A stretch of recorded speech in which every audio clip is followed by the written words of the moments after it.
Welcome to the lesson on public administration. Today our lesson is on the evolution of state and public administration.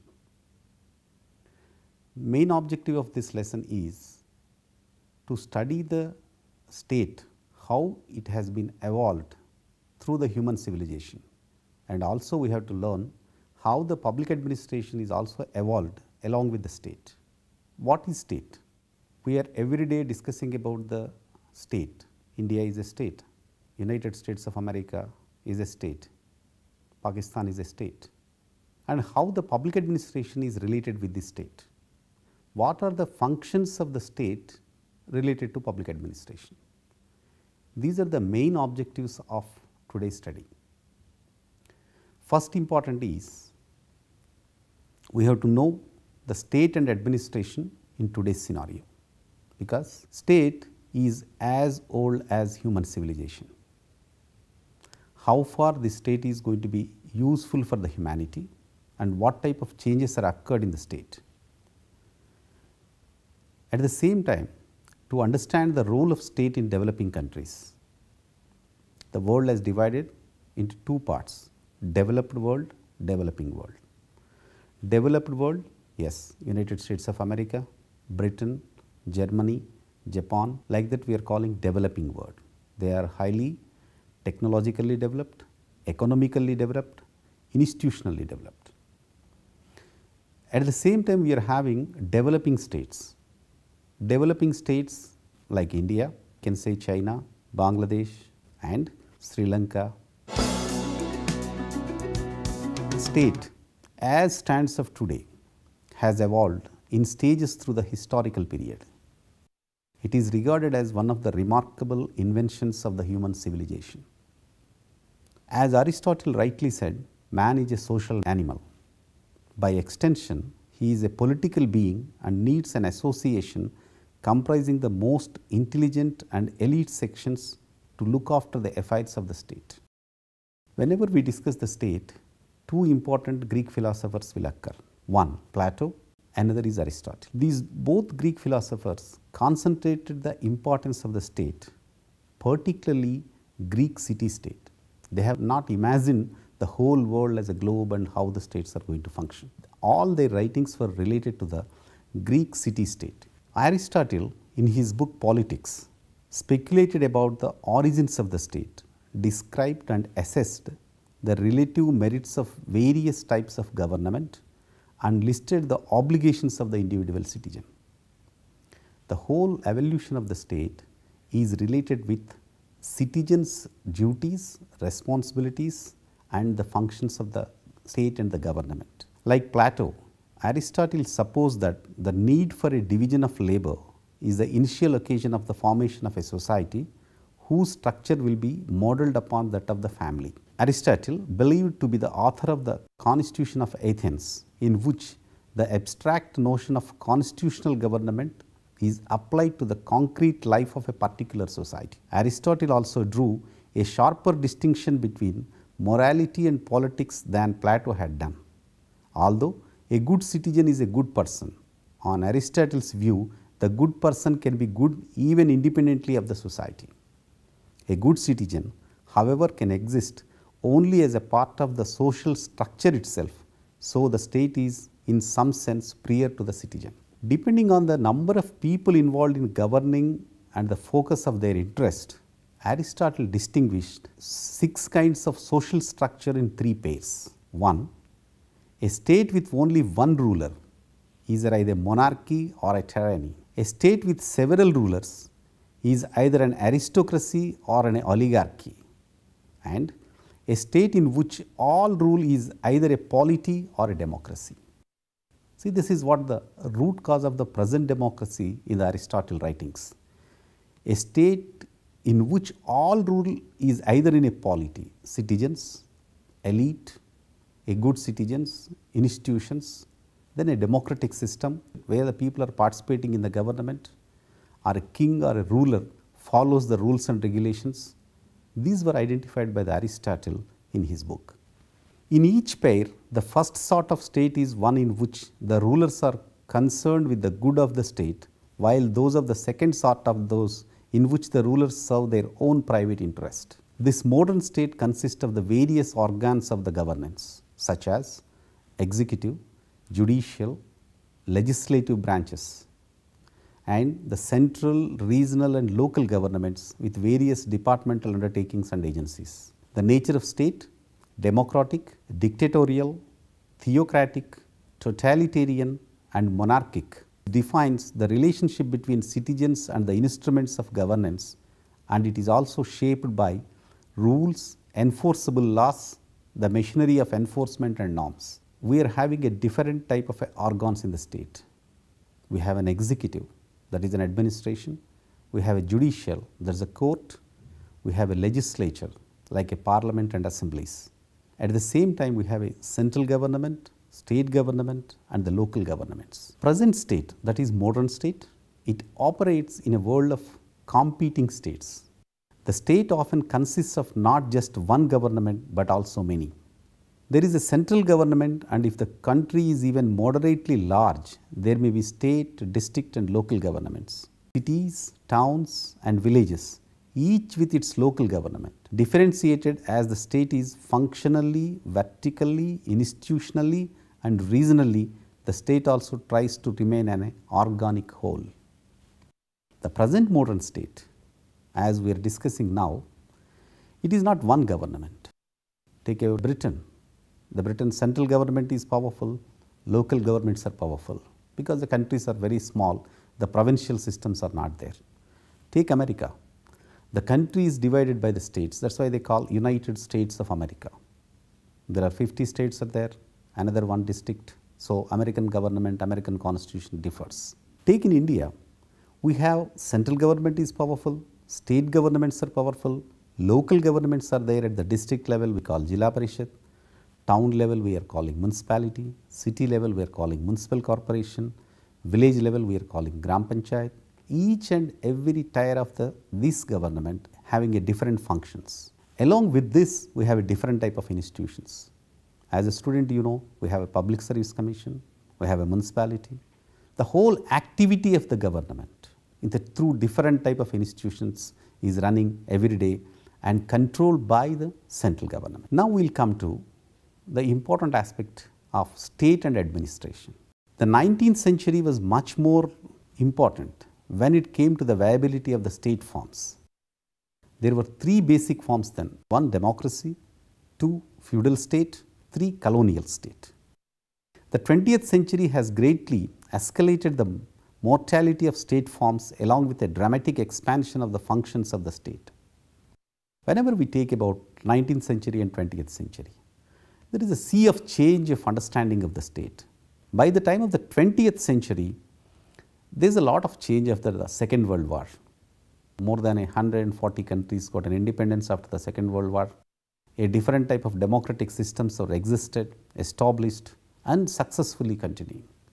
So now the 20th century is a liberalized democratic systems are working in the major part of the world.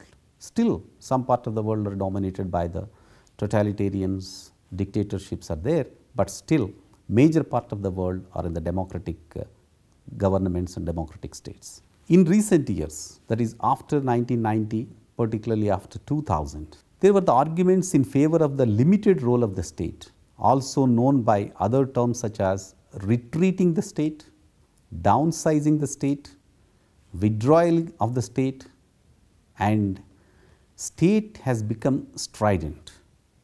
The new policies of the last decade of the governments, which aimed at limiting the size and activity of the state, dismantle the public sector through disinvestments and privatization, creating favorable atmosphere for private enterprise and market forces, and cutting down the expenditure on welfare.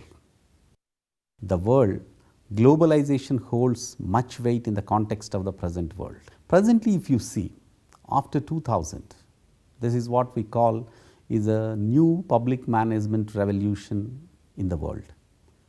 In this, the state, now we are saying, previously for everything we are depending on the state. The state is there to protect you, state is facilitating you, state is take care of your welfare, state provides employment, State creates institutions which helps you. State runs the business in the name of public sector and give the cheaper items to you. These were the stories up to 1990, facts up to 1990. Now, after 1990, we are talking retreating government, downsizing government, let's reduce the bureaucracy. We are withdrawing from the various welfare functions.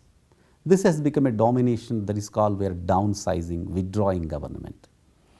The reason behind, in the name of the globalization, multinational corporations are entering and dominance of the market, that is private sector is taking care of each and everything.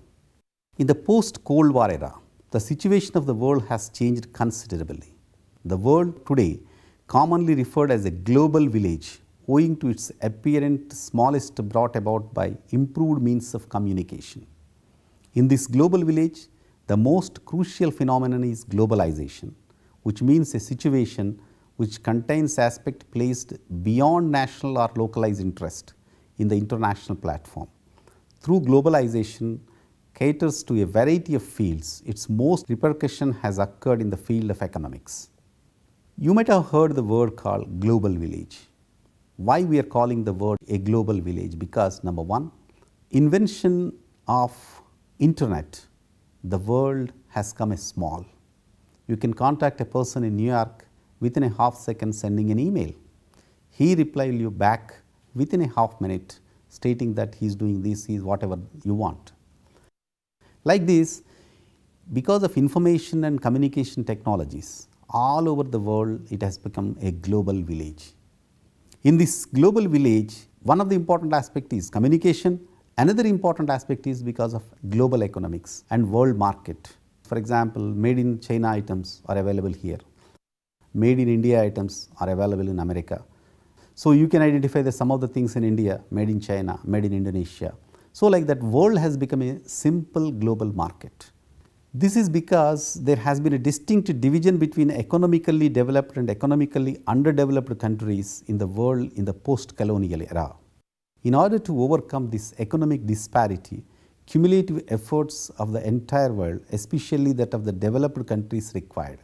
The trend towards the evolution of a global society is generally thought of economic terms and in terms of revolution in communication and technologies. Now, we will enter into another part of our lesson, that is role of state in developing countries. The modern state undertakings bewildering variety of activities such as lawmaking, defense of territory, taxation, justice, public order, macroeconomic management and enforcement of the laws of the land. There is a whole slew of welfare-oriented activities, including medical care, income, supplements for the indigent, social security, etc., which the government commonly provide. The developmental state carries on even more activities encompassing the administration of various developmental missions like adult literacy, integrated rural development, creation of infrastructure to provide inputs to farmers for improving meager yields, the creation of industrial estates, promotion of non-traditional exports, etc. The 20th century has seen a huge escalation of the expectations of the people from the state and thus stretched thin the capacity of the state to respond. All over the world, the state has grown. Its activities have become more diverse, and since the primary instrument of the state has been bureaucracy, the potential for various forms of bureaupathology has increased. The successes raise hope that the modern state is governable and that the state bureaucracy can be made much more efficient, responsive to the needs of the public and development vision of the country. Now, the state in developing countries is having about traditional functions. With the possible exception of social security, the fastest growing area in public administration is in the traditional activities that government have always carried out, principally because the nature of the functions has been transformed. Health, social security and other things we can keep it aside, but there is a fast growing area in public administration is that traditional activities of the government. What are these traditional activities? The first important area is relations with other countries. A century ago, external relations was relatively simple affair. conducted directly between visiting statesmen or delegated to resident ambassadors who exercised personal diplomacy in the few states that counted in the international arena. Today, the study of external relations is an academic in its own right, concerned not only with the complicated relations among an ever growing number of sovereign states, but also with the multiplication of international bodies dealing with the subjects ranging from international law to civil aviation tariffs, from peacekeeping operations to atomic energy research. Before industrialization, the maintenance of law and order was largely a local affair, except for disorders that threatened to get out the hand when the militia would be bought in. But since industrialization, civil police forces have grown with a separate discipline of criminology and law enforcement to cater to their needs. Law courts have been elaborated and differentiated, and a separate system of administrative law has been established. The first, law and order. A citizen, his opinions depends upon how the law and order maintains in a state. Then he says the state is good or bad. And we say, even we quote all the time, Mahatma Gandhi says, even in a midnight, a woman is walking on the roads. His vision is that it has to be happen like that. So, the first important aspects for the citizen is maintenance of the law and order. Second is security. Less than 2 centuries ago, wars were largely fought between small mercenary armies which expect for heavy armor, largely equipped themselves and lived off the land, taking loot as their payment and leaving few battle injured. Since then, mass conscripted armies have replaced mercenaries, weapons of fearsome destruction have been produced, and total war is conducted around the clock on land, sea and air in a variety of new ways, including gases, chemicals and germs. So, this is one of the important area for the state is to maintain its security, protecting its land, protecting its geographical areas. If a state is unable to protect its land and geographical area, then people are not going to believe the state. They will become against of the state. So, one of the important thing is 2 centuries ago was different, now it is different. After Second World War, some of the governments are using a lot of machineries, weapons, gases, chemicals, and they are creating some type of a germs in a particular things. So, these things are started in all over the world. These transformations in warfare necessitate a permanent war organization, professional military training, supplies and maintenance, weapons research, civil defense and rehabilitation. Another important function is public works. The spectacular public feast of the past, the 7 wonders of the world, large scale irrigation, flood control and drainage schemes, ports and harbors, religious shrines have been matched in every generation. The past century has witnessed large scale subway systems under major cities, vast river valley development schemes, networks of superhighways and railroads, public broadcasting services, communication satellites, suspension bridges, airports, undersea roads, exploration and reforestation.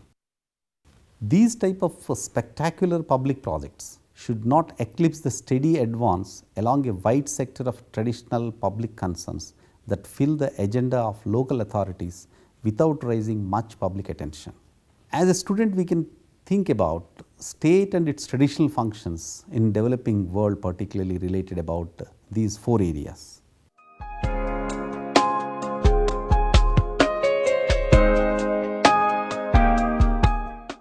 Dear students, so far we have observed how the evolution of state has taken place in the human civilization and the role of state in developing nations. To broadly summarize, state is an important innovative institution by the human beings. What is state? Simply, a state represents 4 important things. 1, people, another is place, government and sovereign government, sovereignty. These are the 4 important elements of the state. This was we discussed in an elaborative form, in a different form actually, but to summarize, state means these are the 4 important things. 1.